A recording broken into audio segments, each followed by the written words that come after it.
रावसाहेब, आज सामना संपादकीयमध्ये म्हटलंय की इंडिया अलायन्सचं नेतृत्व बदलणं ही काळाची गरज आहे. आणि दोन नावं प्रामुख्याने तुम्ही संजय बारू आणि मणिशंकर अय्यर यांची विधानं दिलेली आहेत. त्यात स्टॅलिन आणि ममता हे नेतृत्वासाठी पर्याय असू शकतात किंवा आणखी कोणी, असं तुम्ही म्हटलं. मुळात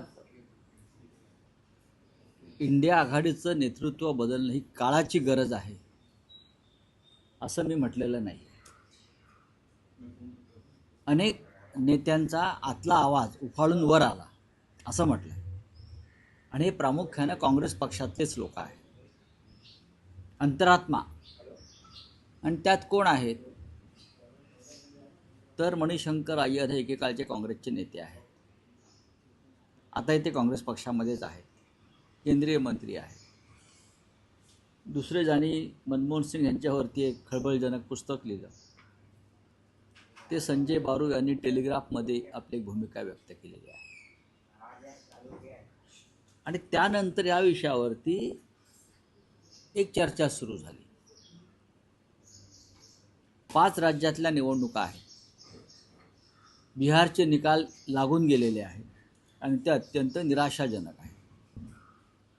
अशा वेळेला 5 राज्यातल्या निवडणुका आणि त्यानंतर भविष्यात येणाऱ्या लोकसभा निवडणुका यासाठी इंडिया आघाडी मजबूतीनं पुढे जाणं हे आवश्यक आहे. राहुल गांधींच्या नेतृत्वाखाली लोकसभेमध्ये एक झुंज दिली जाते आणि राहुल गांधींना लोकसभेतूनच बाहेर फेकावं अशी सरकारची भूमिका इतकं राहुल गांधींची धास्ती या लोकांनी घेतली आहे. पण निवडणुका आल्या लोकसभेच्या की इंडिया आघाडी वळवळू लागते, की जिवंत असं दाखवलं जातं. आणि त्यानंतर इंडिया आघाडी ही फार अनेक राष्ट्रीय प्रश्नांवर, प्रेसिडेंट ट्रम्पनं अमेरिकेला गुलाम केलं, त्याच्यावरती इंडिया आघाडीची एक बैठक होणं फार आवश्यक होतं, की देशभरामध्ये याच्यावरती आपण काय जागरूकता आणली पाहिजे. राहुल गांधी हे बोलतायत, अनेक इतर नेते बोलतायत, पण सामुदायिकरित्या काही करता येईल का? किंवा असे अनेक प्रश्न आहेत, शेतकऱ्यांचे प्रश्न, कष्टकऱ्यांचे प्रश्न, लॉ अँड ऑर्डरचा प्रश्न, मणिपूरचा प्रश्न, स्वतंत्रपणे आवाज येत आहेत. हा कोलाहल आहे, हा गोंधळ आहे असं अनेकांचं म्हणणं आहे. त्याच्यामुळे हे जे आहेत मणिशंकर अय्यर, त्यांचा आवाज काय फार मोठा नाही आहे, पण त्यांना प्रसिद्धी मिळाली. संजय बारूच्या विधानांना प्रसिद्धी मिळाली. आसाममधले काँग्रेसचे नेते भूपेन ओरा हे सोडून गेले, त्यांची काही विधानं आहेत. या संदर्भात सामनानं आपलं मत व्यक्त केलेलं आहे. अर्थात इंडिया आघाडी हा सगळ्यांसाठी संवेदनशील विषय आहे. पण रावसाहेब, तुम्ही संपादकीयमध्ये असं म्हटलंय की ते काहीही असलं तरी इंडिया आघाडीच्या नेतृत्व बदलाचा मुद्दा पुन्हा उठलाय महत्वाचं. त्यात तुम्ही असं म्हणतात की लोकसभा निवडणूक झाल्यानंतर इंडिया आघाडीचं नक्की काय झालं हा प्रश्न अनेकांना पडला असला तरी तो प्रश्न काँग्रेसला पडलाय का, हा तितकाच नाजूक. याचं कारण असं आहे की काँग्रेस पक्ष हा इंडिया आघाडीतला सगळ्यात मोठा पक्ष आहे. 100च्या आसपास खासदार त्या एका पक्षाचे आहेत. त्यानंतर तृणमूल काँग्रेस आणि अण्णा द्रमुक पक्ष त्यानंतर येतात. काँग्रेस पक्ष या आघाडीचं नेतृत्व करत आहे असं जर आपण मान्य केलं तर काँग्रेस पक्षाची जबाबदारी देशाचं नेतृत्व करण्याची सगळ्यात मोठी आहे.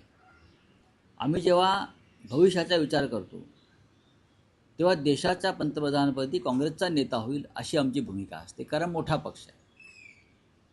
आणि जर ते आपल्याला साध्य करायचं असेल तर आतापासून लोकसभा निवडणुका आल्यावरती जाग येऊन चालणार नाही, हे शिवसेना पक्षप्रमुख उद्धव ठाकरे यांचं मत आहे. लोकसभा निवडणुका आल्या की जागा वाटपाला बसायचं. याच्या आधीमध्ये काहीतरी घडामोडी आघाडीच्या दृष्टीनं होणं गरजेचं आहे. महाविकास आघाडी विधानसभा आली की परत जागे होतील सगळे, पण या राज्यामध्ये जे काय चाललंय त्याच्यावरती महाविकास आघाडी म्हणून एकत्र येऊन आपण विचार करणार आहोत की नाही, हे सन्माननीय उद्धव ठाकरे साहेबांचं एक भूमिका आहे. की एकत्र राहून आपल्याला अनेक प्रश्नांना सामोरं जाणं गरजेचं आहे. याच्यामध्ये मतभेद आहेत का कोणाशी, तर अजिबात नाहीत. पण ही शिवसेनेची भूमिका आहे. आम्ही चळवळीतले लोक आहोत, आम्ही आंदोलनातले लोक आहोत, आम्ही नुसतं घरी बसू शकत नाही. आम्हाला प्रश्न विचारण्याचा अधिकार आहे सरकारला, लढण्याचा अधिकार आहे रस्त्यावर, आणि यासाठी सगळ्यांनी एकत्र येणं देशात आणि राज्यात एकत्र आहे. प्रेसिडेंट ट्रम्पने नुसतं गुलाम बनवलं बोलून चालणार नाही ना. आपल्याला लोकांपर्यंत एकत्रित जावं लागेल. नाही, पण राऊतसाहेब, लोकसभा निवडणुकीला इंडिया अलायन्स ही एकजूट दिसते, पण तुम्ही म्हटलंय की जेव्हा त्या राज्यात निवडणुका असतात तिथे मात्र हे अलायन्स मधले एकमेकांचे सहकारी एकमेकांच्या विरोधात दुर्दैवाने लढतात. ते आहे. पश्चिम आता बंगालमध्ये तृणमूल विरुद्ध काँग्रेस, केरळमध्ये डावे विरुद्ध काँग्रेस, महाराष्ट्रात महानगरपालिकांमध्ये थातूर मातूर कारणांवरून काँग्रेसनं स्वतंत्र वाट धरली, ज्याचा फायदा भाजपला झाला. मग हे नक्कीच आहे की आम्ही सगळे एकत्र असतो मुंबईमध्ये, महाराष्ट्रामध्ये, तर निकाल नक्कीच वेगळे लागले असते. जे आकडे तुम्हाला दिसत आहेत त्या आकड्यामध्ये बदल झाला असता. काँग्रेसची कामगिरी वाईट आहे का? अजिबात नाही महापालिकेमध्ये. पण एकत्र असतो तर महापालिकेमध्ये भारतीय जनता पक्ष तुम्हाला सत्तेवर आलेला दिसला नसता, हे आमचं कायम मत आहे. हेच मत राज ठाकरे यांचं सुद्धा होतं आणि हेच मत उद्धव ठाकरे यांचं सुद्धा आहे. बोलिये. सर, आज मुस्लिम आरक्षण रद्द करण्याचा जी आर काढला 14 साली आघाडी सरकारने जो निर्णय घेतला होता, मुस्लिम समाजातून तीव्र प्रतिक्रिया. बघा, हा निर्णय घेतला असला तरी त्याच्यावरती येणाऱ्या विधानसभेत चर्चा केली जाईल असं मला वाटतं. इथे माझं मत व्यक्त करून काही उपयोग नाही. रावसाहेब, दौंडमध्ये एका हिंदू मुलीला 2 मुस्लिम तरुणांनी तिच्या आई आणि भावाच्या डोळ्यात मिरची पूड नाही, टाकून मला माहिती हा लॉ अँड ऑर्डरचा विषय. नाही, राऊतसाहेब, आज रोहित पवारांची प्रेस कॉन्फरन्स आहे. रोहित पवारांची प्रेस कॉन्फरन्स आहे. काल तुमची कोर्टात रोहित पवारांची भेट झाली, काही तुमची चर्चाही झाली. नक्कीच झाली. रोहित पवार आणि माझी काल आम्ही सत्र न्यायालयामध्ये एकत्र होतो. तर म्हणजे आम्ही काल भेटणार होतो, पण तिथे अचानक भेट झाली आणि आम्ही काही विषयावर चर्चा केली. त्यांनी नक्कीच ते अजित पवार यांच्या अपघाताबाबत त्यांचं जे काय काम चालू आहे त्या संदर्भात त्यांनी मला माहिती दिली.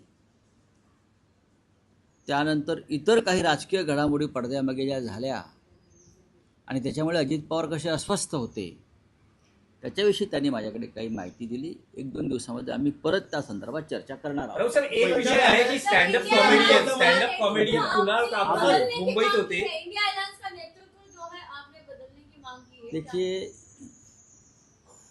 ऐसी कोई बात मैंने कही नहीं. अगर आपने सामना का संपादकीय पढ़ा होगा एडिटोरियल, तो आपको 2-3 दिन से कांग्रेस के कुछ नेता और संजय बारू का एक आर्टिकल आया टेलीग्राफ में, फिर असम में कुछ नेता कांग्रेस के जिस तरह से बोल रहे हैं, बातें कर रहे हैं, उससे राजनीति में एक थोड़ा सा घमासान सा हो गया है. मणिशंकर अय्यर आज शायद नेता नहीं हो गए, कांग्रेस के एक ज़माने में थे, लेकिन वोकल है, उनका वॉइस लोग सुनते हैं. ये बातें ऐसी है कि इंडिया आघाड़ी, इंडिया ब्लॉक, ये हमारी भी भूमिका हमेशा रही. इंडिया ब्लॉक जब लोकसभा का चुनाव नज़दीक आता है तो इंडिया ब्लॉक का काम शुरू होता है.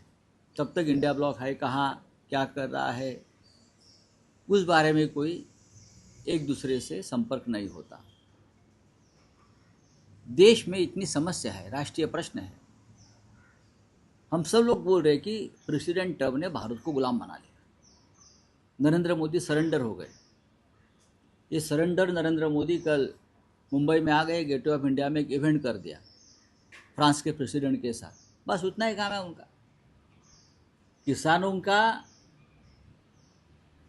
किसानों के बारे में जो डील हो गया है अमेरिका से, उसमें देश का किसान मरेगा, आत्महत्या करेगा, भूखा मरेगा. लेकिन उसके ऊपर इंडिया ब्लॉक ने सिर्फ पार्लियामेंट में आवाज़ उठाकर नहीं चलेगा. पार्लियामेंट में तो बोलने भी नहीं देते राहुल जी को. बाहर कुछ हम कर सकते हैं क्या? बहुत सी प्रश्न है इस देश में. मणिपुर का प्रश्न है, लॉ एंड ऑर्डर का प्रश्न है. तो इंडिया ब्लॉक ने हमेशा जागरूक रहना चाहिए एक दूसरे से बातचीत करनी चाहिए। महीनों महीने सालों साल किसी से बात नहीं होती। इस बारे में हम ये चाहते हैं, उद्धव ठाकरे हो या और भी नेता शायद चाहते होंगे कि इंडिया ब्लॉक को सिर्फ लोकसभा चुनाव के आने के बाद ही एक्टिव नहीं होना चाहिए, उससे पहले भी एक्टिव होना चाहिए। अब किसी ने ये बात रखी है कि इंडिया ब्लॉक का नेतृत्व ममता बनर्जी को देना चाहिए, और कोई कहता है कि स्टालिन को देना चाहिए। ये उनकी निजी राय है। जरूर ममता बनर्जी आज देश में एक लोकप्रिय नेता है, नेत्री है। ममता बनर्जी ने जिस तरह से केंद्र सरकार के साथ संघर्ष शुरू किया है, केंद्रीय जांच एजेंसी के खिलाफ जो संघर्ष शुरू किया, उससे वो लोकप्रिय है कि लीडरशिप के बारे में उनकी एक मजबूत नेता की तरह वो सामने आती है। तो सब लोग अपने अपनी बात रखते हैं, लेकिन अगर कोई ये बात रखना चाहते हैं तो इंडिया ब्लॉक की मीटिंग बुलाकर उसमें चर्चा होनी चाहिए, क्या करना है आगे, क्या नहीं करना है। हमको सत्ता नहीं चाहिए, ये बात नहीं चलेगी। हमको सत्ता चाहिए। अगर कोई बोलता होगा कि हम चाहे बार बार पराभूत हो लेकिन हम लड़ते रहेंगे, नहीं, हम बार बार पराभूत होने के लिए राजनीति नहीं कर रहे हैं। हम सत्ता पाने के लिए राजनीति कर रहे हैं और कार्यकर्ताओं को सत्ता चाहिए, नहीं तो पार्टी से लोग पार्टी छोड़कर चले जाते हैं। लोग सत्ता के भूखे हैं, कार्यकर्ताओं को सत्ता देनी चाहिए। सर, सामना में आपने ये भी मेंशन किया है, भारत के पूर्व प्रधानमंत्री मनमोहन सिंह में और सोनिया गांधी में जिस तरह का समन्वय था, उस तरह का समन्वय ये मैंने नहीं लिखा है, ये मैंने नहीं कहा है, ये शायद सामना लेख में है। मैंने नहीं लिखा है, ये किसी का वक्तव्य है, वो मैंने कोट किया। संजय बारू का वक्तव्य है, वो मैंने कोट किया है। ये मेरा वक्तव्य नहीं है, सामना का वक्तव्य नहीं है।